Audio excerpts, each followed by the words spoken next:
Les agences de voyage et de tourisme face à la crise, c'est le sujet magazine de la rédaction.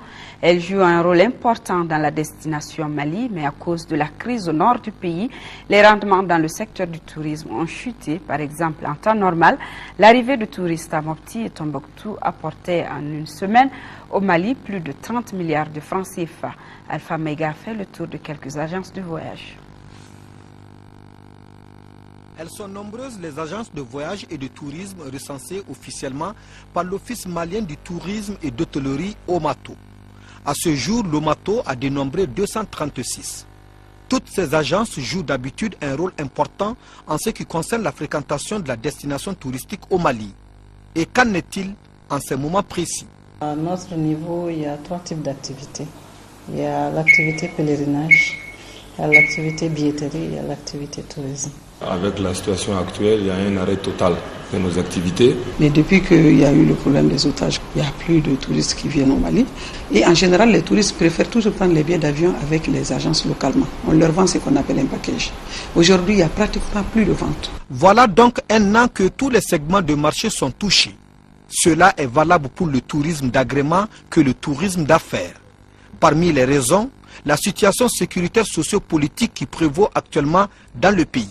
Avec cette crise-là, chacun est sur le qui-vive. Les gens ne voyagent plus comme avant. Or, quand les gens ne voyagent plus, il n'y a pratiquement plus de business. On ne vend pas un billet par semaine. D'abord parce qu'il y a la crise au Mali, il n'y a plus de tourisme. Et le chiffre d'affaires a vraiment plongé. Sans compter que il y a beaucoup de crédits dehors aussi qu'on ne vient pas à faire entrer, alors que nous vendons pour les compagnies aériennes qu'on est obligé de payer. Que tu sois payé ou pas, tu vends un billet du 1er au 30, le 10 du mois d'après, tu es obligé de payer la compagnie aérienne. Si tu ne payes pas, on arrête ton activité. Pour éviter qu'on arrête l'activité, nous, on a été obligés aussi de dégraisser au niveau du personnel, de compresser les charges. Vraiment, c'est une situation qu'on ne peut même pas expliquer tellement elle est catastrophique sur le plan humain, sur le plan économique, sur le plan vraiment psychologique. Les gens sont beaucoup touchés. Ce qu'on a fait, c'est du rabattement des salaires. Donc, on a gardé tout le monde. Mais il est évident qu'avec l'arrêt total des activités, la situation n'est pas facile. Voilà. La saison touristique est marquée chaque année par la fréquentation des sites. Et ils sont nombreux les visiteurs internationaux qui participent aux différentes manifestations touristiques et culturelles. Les guides qui eux aussi jouent un rôle déterminant dans l'animation de ce secteur en collaboration avec les agences de voyage et du tourisme.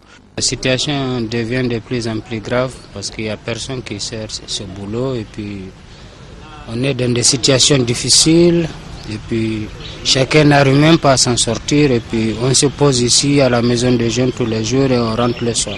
Actuellement, j'ai rien à faire parce que j'ai vu du tourisme et qu'on ne voit pas de tourisme. Au niveau des instances, on a des contacts, ils nous prennent souvent pour travailler. En temps normal, dans les régions de Mopti et Tombouctou, chaque touriste dépense le minimum de 50 000 francs CFA par jour.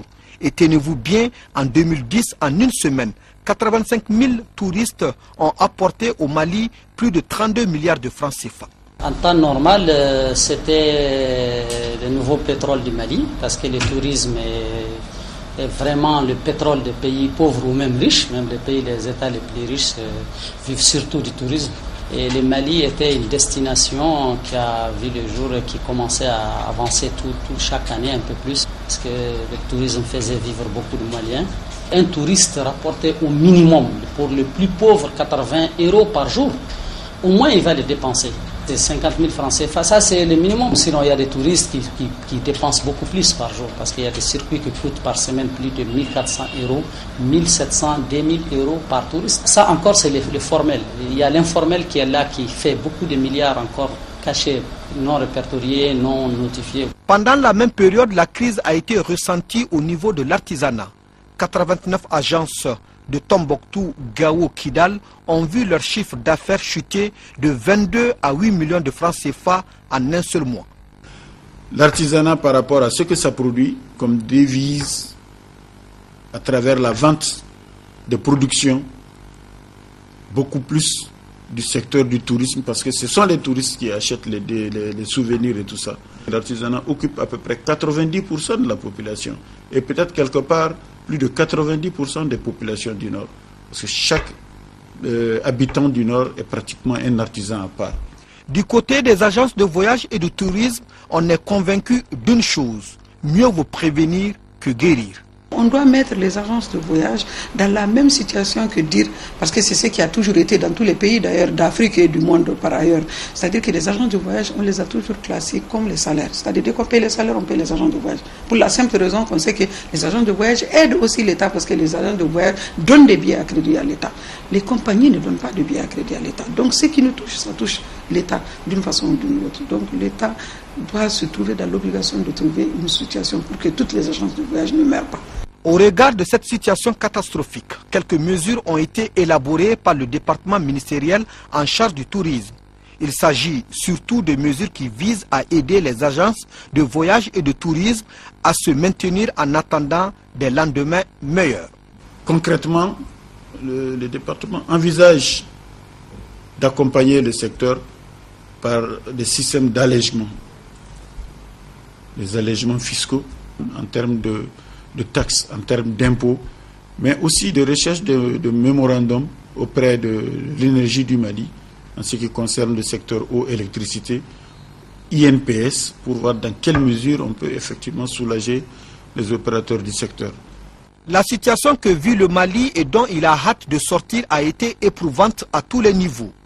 Le tourisme et l'artisanat, deux secteurs porteurs qui n'attendent que la situation redevienne normale pour reprendre de plus belle.